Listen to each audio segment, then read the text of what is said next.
آج کی مجلس میں ان سوالات کو شامل کیا جا رہا ہے۔ شیخ محترم جو ہمارے بعض مشائخ ساتھی نے ان سوالات کو بھیجا ہے، جو سوالات عموماً مشائخ سے کی جاتے ہیں، انہوں نے گزارش کی کہ ان سوالات کو اگر شیخ محترم کے سامنے رکھا جائے تاکہ آپ کی زبان سے جو جوابات نکلے امت اس سے مستفید ہو، اسی لیے ان سوالات کو آج پیش کیا جا رہا ہے۔ پہلا سوال ہے ان میں سے کہ مسئلہ حیات النبی اور آپ صلی اللہ علیہ وسلم پر سلام کے پیش ہونے کی کیفیت کیا ہے، بتائیں۔ دیکھیے، یہ سوال ایک غیر سلفی کی طرف سے ہو سکتا ہے، لیکن کسی سلفی اور اہل حدیث کی طرف سے نہیں ہو سکتا۔ کیوں؟ اس لیے کہ یہ اللہ تبارک و تعالی نے یا نبی کریم صلی اللہ علیہ وسلم نے ہمیں یہ تو بتلایا ہے کہ الانبیاء احیاء فی قبورہم، اور آپ صلی اللہ علیہ وسلم کی وہ حدیث جو صحیح مسلم میں ہے، معراج کی شب آپ صلی اللہ علیہ وسلم نے بیان فرمایا کہ میں حضرت موسیٰ علیہ السلام کے پاس سے، قبر کے پاس سے گزرا اور وہ کھڑے نماز پڑھ رہے تھے، ہے کہ نہیں؟ تو اب اس میں تو کوئی شک نہیں کہ انبیاء علیہم السلام کی جو برزخی زندگی ہے ان میں ان کو حیات کا ان کے ساتھ معاملہ ہے، لیکن یہ کیفیت کیسی ہے ہم عالم غیب کی کیفیات کو اس وقت تک نہیں بیان کر سکتے جب تک کہ شریعت میں اس کی کوئی تحدید نہ ہو۔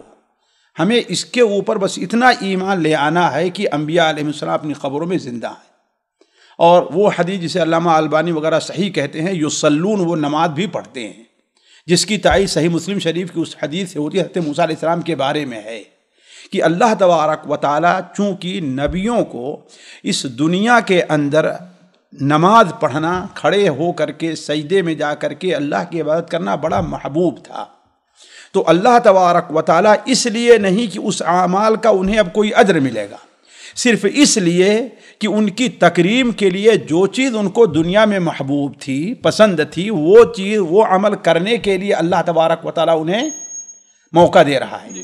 جس طریقے سے جنت میں لوگ بھوکے نہیں ہوں گے، پیاسے نہیں ہوں گے، برہنہ نہیں ہوں گے، لیکن اللہ تبارک و تعالی ہر انسان کو جو اس کی خواہش وہ چیز اس کو پیش کرے گا، ہے کہ نہیں ہے؟ جسے ہم اپنی زبان میں کہتے ہیں کہ تفکر، اپنی زبان میں یعنی جو ہے اس سے لذت حاصل کرنا۔ تو چونکہ دنیا میں انہیں اس کام سے لذت ملتی تھی اور ان کی خواہش ہوگی کہ یہ چیز، جیسے کہ حضرت ثابت البنانی کے بارے میں آتا ہے کہ اللہ تبارک و تعالی اگر کسی کو قبر میں تو نماز پڑھنے کی اجازت دے تو اس میں مجھے بھی شامل فرما۔ کیوں؟ اس لیے کہ دنیا میں انہیں بڑی لذت ملتی تھی۔ تو انبیاء علیہم السلام کی زندگی برزخی ہے، اور برزخ میں جو ان کی زندگی ہے عام لوگوں کی زندگی سے مختلف ہے، عام لوگوں کی زندگی سے مختلف ہے، لیکن اس کی کیفیت کیا ہے ہم اس کو بیان نہیں کر سکتے۔ کیوں؟ اس لیے کہ اللہ کے رسول نے یہ تو بیان فرمایا کہ آپ قبر میں زندہ ہیں، انبیاء قبروں میں زندہ ہیں، لیکن یہ نہیں بتایا کہ اس کی کیفیت کیا ہے۔ لہذا ہمیں عالم غیب کی کیفیات بیان کرنے کا ہمیں کوئی حق حاصل نہیں ہے، واللہ عالم۔ جی شیخ، تو یہاں پر ان کی زندگی، انبیاء علیہ السلام کی زندگی کون سی زندگی کہا جائے گا؟ برزخی زندگی، برزخی زندگی ہے جو دنیا کی زندگی سے مختلف ہے، اس لیے کہ دنیا کی زندگی میں کھانے کی ضرورت پڑتی ہے، پینے کی ضرورت پڑتی ہے، قضاء حاجت کی ضرورت پڑتی ہے۔ دنیا کی زندگی میں انسان کے لیے جگہ چاہیے، وسعت چاہیے، ہے کہ نہیں ہے؟ لیکن وہ چیز وہاں پر حاصل نہیں ہے۔ جی، تو یہ اس میں جو ہے دنیاوی جو جسم محفوظ ہے انبیاء علیہ السلام، اللہ کے رسول نے بیان فرمایا کہ اللہ تعالیٰ انبیاء کے جسم کو مٹی کے اوپر حرام قرار دیا ہے، مٹی کے اوپر حرام، یعنی انبیاء کے جسم کو مٹی نہیں کھاتی، وہ اسی حالت میں رہتا ہے۔ جی، یعنی یہاں پر اس سے یہ بھی لیا جائے گا کہ اگر دنیاوی جسم محفوظ اگر ہے تو وہ دنیاوی جسم اٹھ کر بیٹھ بھی جاتا ہے؟ نہیں بھائی، اللہ بہتر جانے اس کو، ہم یہ نہیں کہتے، ہم کیوں اس کی کیفیت بیان کریں، ہم نہیں بیان کرتے اس کی کیفیت۔ ان کے کھڑے ہونے کی کیفیت کیا آپ کہیں قبر میں کھڑے ہونے کہاں جگہ رہتی ہے؟ نہیں، جیسے یہ سب اللہ کو نماز پڑھتے دیکھا گیا تو کیسے اس کی کیفیت آپ نے نہیں بیان فرمائی، آپ صلی اللہ علیہ وسلم نے۔ ہم وہیں تک کہتے ہیں جہاں تک وارد ہے، بس ہم لما، لیسا، لیتا، لعل اس میں نہیں پڑھنا چاہتے، یہ ہمارے ایمان بالغیب کے خلاف ہے بات۔ جی، جیسے ہم اللہ تعالیٰ کی صفات پر ایمان لے آتے ہیں نا، اللہ کی مجیء پر، اللہ کے ضحک پر، اللہ کی آمد پر سب چیز ایمان لاتے ہیں، لیکن ہم اس کی کیفیت بیان کرتے ہیں نہیں بیان کرتے۔ جی شیخ محترم، اس سوال کا ایک حصہ یہ بھی تھا کہ سلام کے پیش ہونے کی کیفیت کیا ہے؟ یہ بھی کچھ نہیں بتایا۔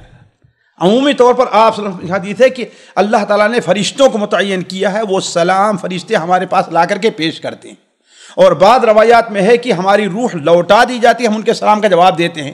اس سے بھی معلوم ہوا کہ وہ کیفیت ہم نہیں بیان کر سکتے کیا کیفیت تھی، پہلے سے کیا تھی، اب لوٹائی کیا جا رہی، وہ کیا ہے اللہ بہتر جانتا ہے اس کی کیفیت کیا ہے۔ ہم اس کی کیفیت میں نہیں پڑھتے، ہم صرف اتنا ہی ایمان لے آتے ہیں جتنا اللہ تعالیٰ نے ہم کو بتایا ہے۔ جی نہیں، یہاں پر لوگ اس میں شک میں پڑ جاتے ہیں کہ جب روح لوٹائی جاتی ہے، شک میں پڑتے ہیں کیوں؟ اس لیے کہ ایمان بالغیب ان کا کمزور ہے، یا ایمان بالغیب کی حقیقت ان کو معلوم نہیں ہے۔ ہم اس کی کیفیت میں نہیں پڑھنا چاہتے، یہ ہے کہ اللہ تعالیٰ روح لوٹا دیتا ہے، سلام کا جواب دیتے ہیں۔ البتہ وہ حدیث کی جو میری قبر کے پاس تو میں اس کی سنتا ہوں، یہ حدیث صحیح نہیں ہے، ضعیف ہے، امام ذہبی وغیرہ نے اس کو ضعیف قرار دیا ہے کہ نہیں؟ اب پیش ہونے کی کیفیت کیا ہے؟ کیا اس کی حالت رہتی ہے؟ آپ بیٹھے رہتے ہیں، کھڑے رہتے ہیں، سوئے رہتے ہیں، کیا رہتے ہیں؟ یہ اللہ بہتر جانتا ہے۔ یعنی یہاں سے ایسے معلوم ہوا کہ سلام یہاں سے اگر بھیجا جائے یا وہاں قبر کے پاس پہنچ کر بھیجا جائے، دونوں ایک ہی حالت، دونوں ایک ہی چیز ہے، دونوں ایک ہی چیز ہے، کوئی فضیلت نہیں، کوئی فضیلت اس کی نہیں ہے کہ دور سے بھیجنے یا قریب سے بھیجنے سے۔ اس لیے کہ آپ صلی اللہ علیہ وسلم کی حدیث واضح ہے، وَلَا تَجْعَلُوا قَبْرِي عِيدًا وَصَلُّوا عَلَيَّ فَإِنَّ صَلَاتُكُمْ تَبْلُغُنِي۔ تو کیا ہے اس کی پھر اللہ بہتر جانے۔ آپ نے منع فرمایا کہ ہماری قبر کو اور میلہ لگاؤ۔ جی سامعین اکرام، ہمارے علمی اور عوامی دروس اور سوال و جواب کی مجلسوں سے آپ خود بھی مستفید ہوں اور اپنے دوست و احباب کے ساتھ بھی شیئر کریں۔ عین ممکن ہے کہ آپ کے شیئر سے کسی کی اصلاح اور آپ کے لیے صدقہ جاریہ بن جائے۔ واٹس ایپ پر اسلامک میسج حاصل کرنے کے لیے نمبر نوٹ فرمائیں: یعقوب عزیز 009665089595707۔ واٹس ایپ سوال جواب گروپ میں ایڈ ہونے کے لیے نمبر نوٹ فرمائیں: عبدالسلام عمری 0096650262762۔ نمبر بھیجتے ہوئے نام اور پتہ ضرور لکھیں۔ اسی طرح ہمارے یوٹیوب چینل اسلامی دعویٰ کو ضرور سبسکرائب کریں تاکہ ہماری ہر نئی اور اہم ویڈیو کی اطلاع آپ کو فوری حاصل ہو جائے۔ تمام دروس، مقالات اور سوال و جواب سیریز کے لیے ہماری مشہور ویب سائٹ www.islamidawah.com کا مشاہدہ کرتے رہیں۔ السلام علیکم ورحمۃ اللہ وبرکاتہ۔